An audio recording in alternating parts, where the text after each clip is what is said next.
Yo, what's up? It's Calvin Klein of Brooklyn Dawn. Go cop that Neighborhood's Under Siege. You already know what it is. The #1 book on the streets. Alright? AllHipHop.com. You already know. Cheers.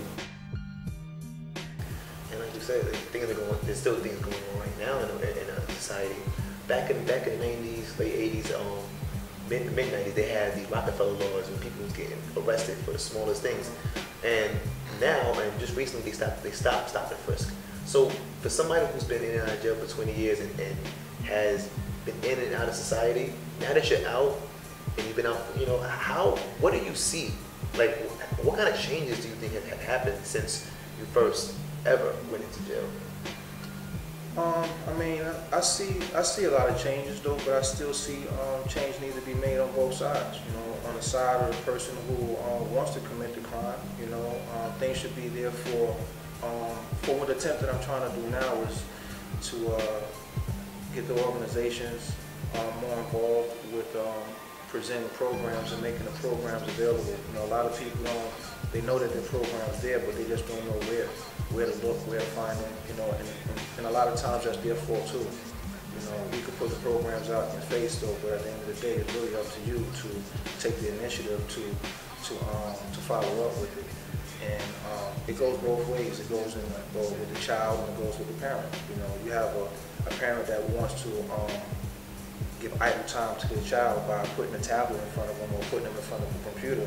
But then what you do is, you know, you allow them to live through that. So when they want to communicate, their communication can only be with half the time with a person in front of them.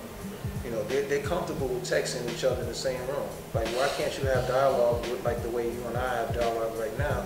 Why can't you have that? It's because you're so comfortable with talking to somebody on your phone or your computer or things of that nature. It takes away all your social, you know what I mean, your social communication with people. And that's the problem today in society. Exactly. You, like you said, Calvin Klein Bactoe. How did you get the name Klein? Like, where did that come from?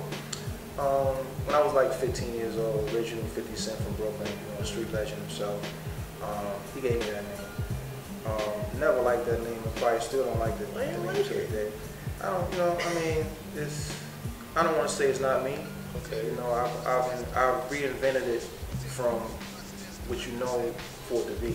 You know, so Calvin Klein clothes designer, you know, I mean, and that's what I used to wear a lot, Calvin Klein store, so it's kind of like probably more fitting for him to have called me that, first name Calvin. That's all he wears with his Calvin Klein store, so, you know, it worked hand in hand then at the time, but, you know, I had rather people call me Calvin Klein than call me by my real name after I made an attempt to rob me or do whatever to him, so I was cool with it after a while. What was your relationship like with We was friends. You know, I mean, we had some activities that we shared and things that we did growing up together.